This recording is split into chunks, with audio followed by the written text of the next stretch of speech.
Straight ahead on 12 News, no longer just an urban issue. What research has shown is that poverty is growing at the largest rates in the suburbs. We'll highlight the alarming rise of hunger in the northwest suburbs. Then ban the tan.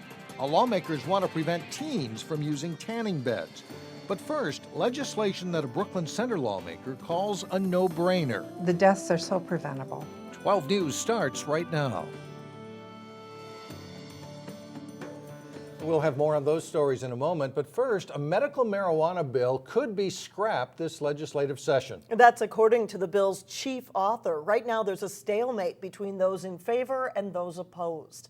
Lawmakers in favor of legalizing medical marijuana are calling on Governor Dayton to break the deadlock. The governor has said his support is contingent on support from law enforcement. But so far, law enforcement groups have opposed the bill, fearing medical marijuana will make its way into the hands of Minnesota teens.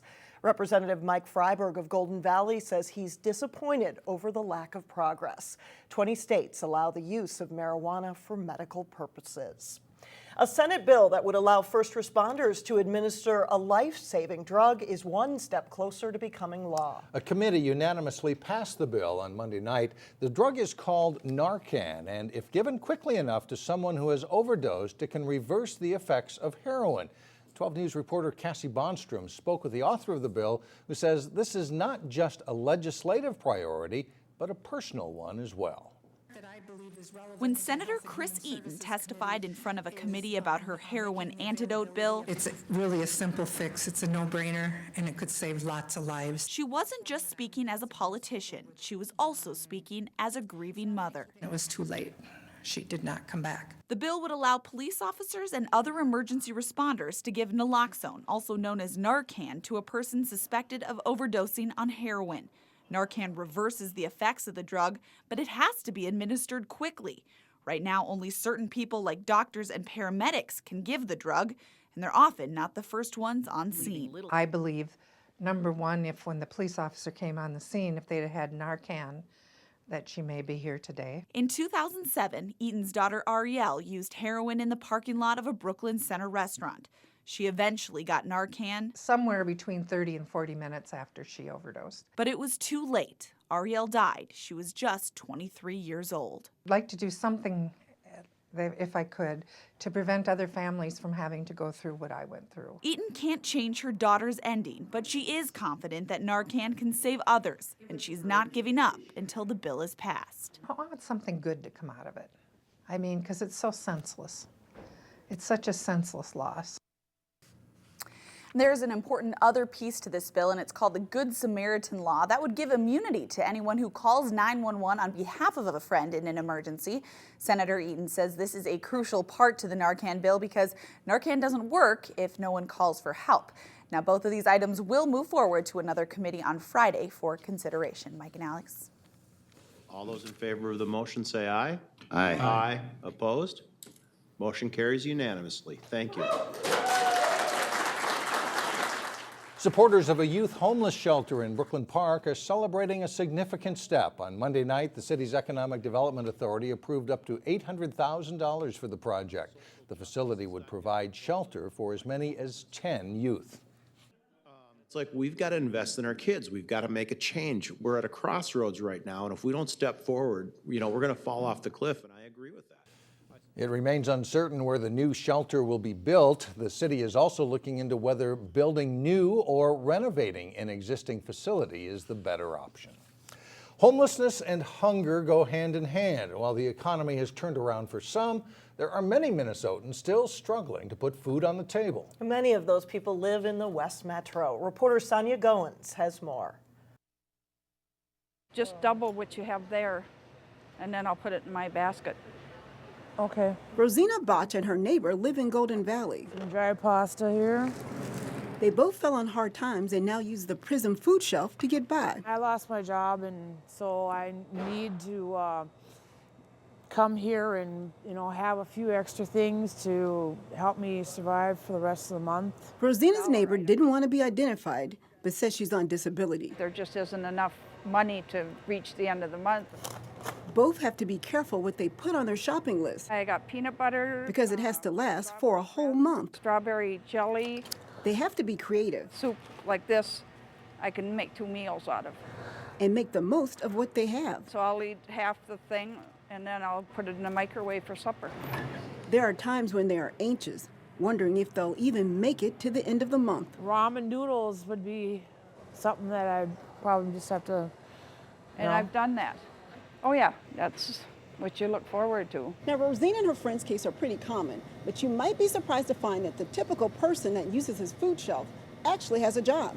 They just need to stretch their dollars. Food insecurity is something that many families and tens of millions of children are struggling with. The problem is getting bigger in the suburbs. A study ranked the Twin Cities metro area as 9th in the nation in terms of growth of suburban poverty. We'll allow people to come to the food shelf even twice a month. Most food shelves it's once a month, and we increase that, recognizing the needs of the families we're serving. Very. very, yes. Rosina and her friends say they are grateful for the assistance they get at PRISM. Without it, it'd be really anxiety, how we're gonna, If I didn't have the food shelf, then I would be 2 weeks short. In Golden Valley, Sonia Goins, 12 News. March is Minnesota Food Share Month. PRISM is vying to be the top food shelf in the state with the goal of raising $120,000. Meantime, the Robbinsdale School District is holding its Empty Bowls fundraiser tonight from 4 to 7 at Sandberg Learning Center. The event will benefit PRISM and near food shelves. A Brooklyn Park coffee shop has reopened days after it voluntarily closed due to the norovirus. Caribou Coffee says 7 workers at the store on Colorado Lane had come down with the highly contagious illness which spread to customers. Caribou is requiring employees to get a note from a physician declaring they're no longer contagious before they can return to work. Plymouth is growing faster than it has in 15 years, and transportation issues are at the top of the city's agenda. In a State of the City speech, Mayor Kelly Slavic outlined efforts to add a 3rd lane to 494, expand Highway 169, extend Peony Lane, and rebuild Vicksburg Lane. The northern end of Vicksburg Lane, that project has been moved up in 2015 to build a bridge over a rail crossing that's caused problems for motorists. They really changed the road so now there's a big dip, and if you don't slow down and you're getting a lot of, you know exactly what'll happen. You can tell by the scrapings on the pavement what happens. So it's really important for the city to get that bridge over the tracks. Slavic says the city will collect a franchise fee on gas and electric bills to be used for street maintenance and construction. In New Hope, the wrecking process is underway and a new housing development is just months away. It'll take several weeks to demolish the Winnetka Learning Center in New Hope, but when it comes down, the 16-acre site will be fresh ground for more than 60 new single-family homes and townhomes. It's a big deal for a fully developed suburb to be able to create new move-up housing opportunities for current residents or attract new families to the city. As a city, we haven't had a big development here of this magnitude, single-family homes for over 30 years. So this is a good redevelopment site. It's right in the heart of the city. Construction on the new housing development is expected to begin sometime this summer. Coming up, a battle brewing over tanning salons. Should there be an age limit on who uses them? Then later in sports, Osseo gets set for the opening round of the state boys basketball tournament. But first, a cooler Wednesday. Temperatures are expected to stay in the 20s.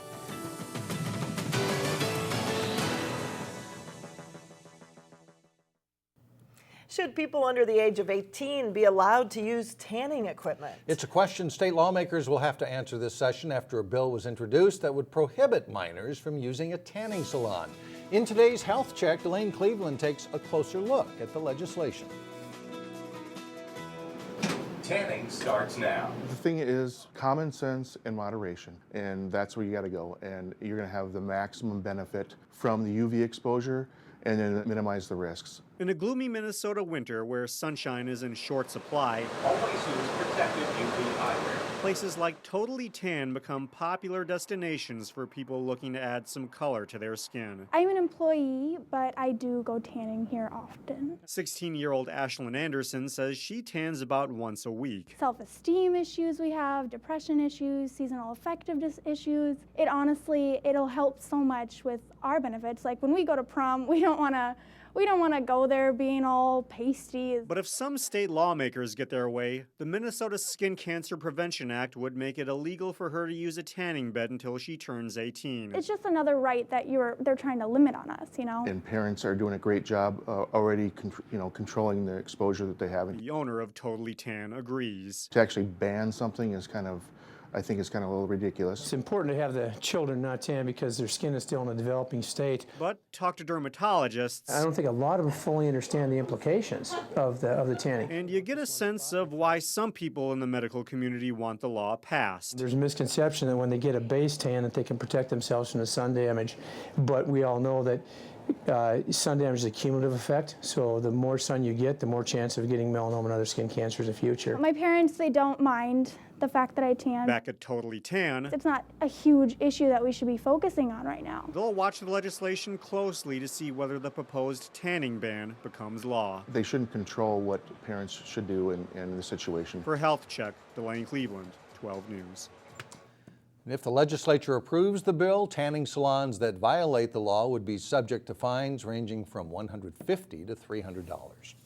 Coming up, an effort to help more students enjoy prom. But first in sports, a look ahead to the state boys basketball tournament. John Jacobson is in next.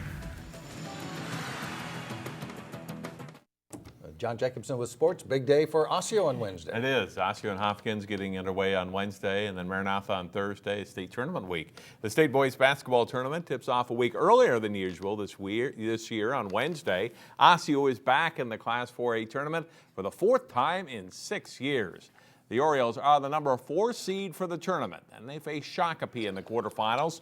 They've been studying up on what kind of challenges the Sabres will present. They got 3 big men, 6'7", 6'6", and we're gonna have to box out a lot. They run a lot of zoning, so we gotta get shots up today, make sure our jump shots are on. They're athletic, they're big, they're gonna be sitting in the 2-3 zone. They're very methodical in what they do offensively. Well-coached team. Osseo rallied from as much as 17 points down to beat Champlin Park in overtime in the Section 5 championship. Orioles' all-time leading scorer Ian Tyson, a 6'9" senior who's headed to South Dakota State, missed nearly 2 months with a foot injury. He played well in the section final and says he's pretty close to full strength now. First 2 games I came back, I really felt out of condition. Felt like, oh my goodness, I got lots of breath. And I look up the clock, it's only been like a minute 30 seconds off it. But the last 2 games against Maple Grove and Champlin Park, I feel like I'm slowly starting to feel back to myself. And Champlin Park, I got tired. I went out for a minute, came back in. I felt great. So I feel like I'm back to 100% to where I was before I got injured.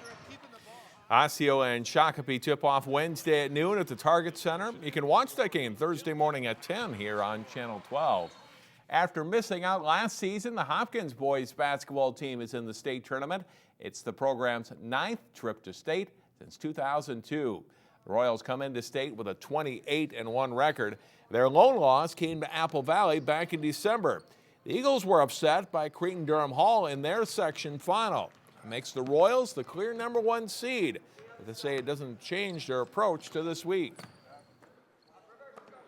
We're just right now we're focused on Tartan because that's the next game. We're not really thinking ahead of ourselves because, that's what Apple Valley did to Cretin. I think they, took them for granted a little bit. And we definitely don't want to do that. We're still going to the tournament, just 1 game at a time, 1 possession at a time. So, we're looking forward to playing them, but it doesn't really change much from us. Hopkins opens state tournament play Wednesday against Tartan. Like Hopkins, the Titans are a frequent visitor to state. This year's Tartan team carries a 23-6 record and could present a challenge to the Royals. They're very physical and aggressive. They have a tendency to try to beat you up. And we're susceptible to that. We have a tendency to be more of a finesse team, and so teams that have really beat us up, kind of like Osseo, like Minnetonka, have given us a little trouble. Hopkins and Tartan tip off in the first game of the day Wednesday, 10 a.m. at Target Center.